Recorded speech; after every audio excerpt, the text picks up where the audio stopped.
मैं आपको बताना चाहता हूं ठीक वैसे ही जैसे जमीन पर रहने वाली लता की एक बेल, जमीन पर रहने वाली लता की एक बेल पेड़ का संबल पाते ही, पेड़ से लिपट कर पेड़ का संबल पाते ही आकाश छूना शुरू कर देती है। बेल तो वही थी, राइट?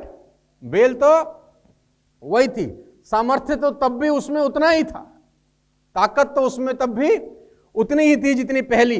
लेकिन मैं आपको कहता हूं कि उपलब्धियों के शिखर बदल जाते हैं जब उसको अपने ऊपर ट्रस्ट हो जाता है, जब कोई सपोर्ट सिस्टम उसके साथ जुड़ जाता है, जब कोई बता देता है कि यू कैन डू इट। तो यहां पर एक बहुत बड़ा रोल है एक व्यक्ति का जो आपको बताए कि सब कुछ पहले से ही शामिल है। मैं आपको बताना चाहता हूं, आप विश्वास कीजिए, हमें ज्यादा शक्ति की जरूरत नहीं है, ज्यादा एजुकेशन की जरूरत नहीं है, ज्यादा अंग्रेजी बोलने की जरूरत नहीं है, ज्यादा योग्यता की जरूरत नहीं है, ज्यादा अनुभवों की जरूरत नहीं है, ज्यादा सहारों की जरूरत नहीं है, क्योंकि ज्यादा का यह जोड़ मिला के साला कम हो जाता है। जब बहुत सारी चीजें होती है ना तो मामला हमेशा गड़बड़ होता है। ज्यादा की जरूरत नहीं है, जो है उसका बेस्ट यूटिलाइजेशन करके आप शिखर तक पहुंच सकते हैं। बस आपको अपने अंदर से समझना पड़ेगा कि सब पहले से ही मौजूद है। यानी सिंपल सी कहानी है, एक दोहे के साथ आपको समझाता हूं। यहां पर हमारे देश में हनुमान जी की कोई कमी नहीं है, हमारे देश में जामवंत की कमी है। हमारे देश में हनुमान जी की कमी नहीं है, हमारे देश में जामवंत की कमी है, क्योंकि भगवान की सृष्टि में कोई भेद नहीं है, उनके लिए सब बच्चे बराबर हैं। किसी में कम ताकत, किसी में ज्यादा ताकत बना के उन्होंने ऊपर से नहीं भेजा है, सबको बराबर बना के भेजा है। बस कहानी ये है कि कुछ लोग भूल गए हैं कि उनके अंदर आकाश छूने की ताकत है। बस कोई जामवंत चाहिए जो याद दिला दे। और आज जामवंत का रोल निभाना चाहता हूं मैं 7 फरवरी 2021 को आपको याद दिला दूं कि आपके अंदर वो सब सामर्थ्य शामिल है। तो हनुमान जी लंका की चढ़ाई करने से पहले खड़े हैं वानर सेना के साथ। अब समझ नहीं आ रहा कि लंका जाएगा कौन है। सब अपने अपने तरीके से बता रहे हैं कि मैं, युवराज अंगद बोलते हैं कि मैं जा तो सकता हूं लेकिन मुझे डाउट है कि वापस लौटूंगा या नहीं लौटूंगा। जामवंत जी बोल रहे हैं मैं तो बूढ़ा हो गया, जवान होता तो जाता आ जाता। सब लोग अपने अपने तरीके से अपना अपना कर रहे हैं कि यार आधे जा सकता हूं लेकिन इतना बड़ा समुद्र लांघना मेरे बस की नहीं है। तो सब लोग अपने अपने तरीके से अपने बल का बखान कर रहे हैं। एक चुप हैं, एक और चुप हैं। कौन?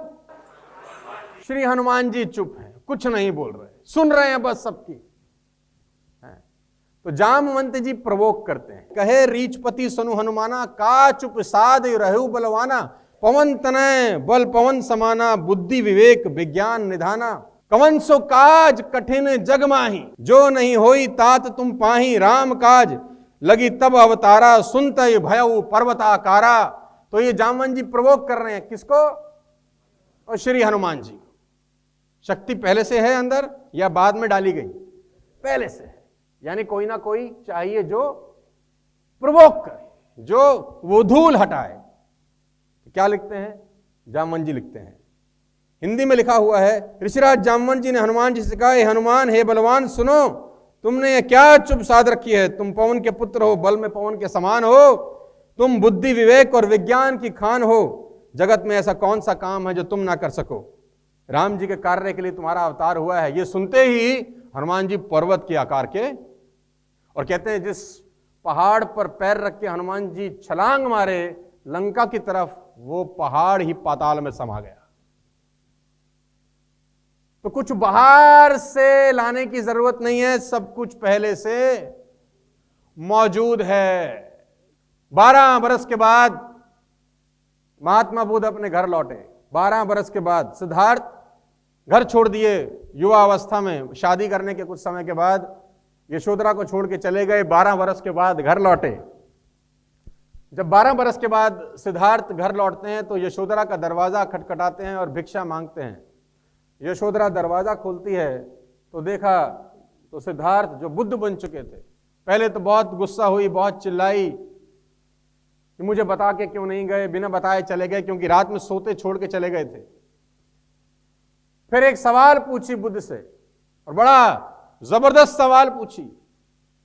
बुद्ध से पूछी, जिसकी खोज में जंगल चले गए, क्या वो घर में नहीं था? जिसकी खोज में तुम जंगल चले गए, क्या वो घर में नहीं था? बुद्ध मुस्कुराए और जवाब दिया, घर में था। तो यशोधरा बोली, फिर गए क्यों? बोले, वन जाके ही तो पता चला कि घर में भी मौजूद है। वन जाके ही तो पता चला कि घर में भी। तो सब कुछ कहां है? ऑलरेडी है, बस अपनी ही तलाशी लेनी है। आप में से कोई आदमी ऐसा नहीं है यहां बैठा हुआ अगले 2 साल के अंदर जिसकी चौखट पे साला मर्सिडीज ना खड़ी हो। आप में से कोई आदमी ऐसा नहीं है अगले 2 बरस के अंदर जिसकी चौखट पे गाड़ी ना खड़ी हो। बस एक ही बात ध्यान रखो, अपनी ताकत पहचानो दोस्त। हम लोग सड़क पे गुल्ली डंडा खेलने नहीं आए हैं, हम लोग औसत जीवन जीने नहीं आए हैं, हम जिंदगी भर पैसों की टेंशन के लिए नहीं पैदा हुए, जिंदगी भर पैसों के लिए घर में झगड़ा हो ये देखने के लिए नहीं आए हैं, बच्चों की फीस की टेंशन हो इसके लिए नहीं आए हैं, बिजली के साला स्विच बंद करते रहें कि बिजली का बिल ना आ जाए इसके लिए नहीं आए हैं। हम कुछ बड़ा करने और बड़ा होने के लिए आए हैं। जितने भी लोग यहां पर बैठे हैं, मैं आपको बहुत रिस्पेक्ट करता हूं, इज्जत करता हूं कि आप अपने शहर से, अपने घर से, अपने गांव से, ना जाने क्या क्या यत्न करके, कितनी मेहनत करके इस हॉल के अंदर बैठे हो। तो इसका फल यही हो सकता है कि 2 साल के बाद ऐसी ही चमचमाती गाड़ी तुम्हारे घर के आगे खड़ी हो, और ऐसा ही प्रोग्राम आप अपने एरिया में अपनी टीम को ऑर्गेनाइज करो, तब मजा आएगा इस बिजनेस को करने का।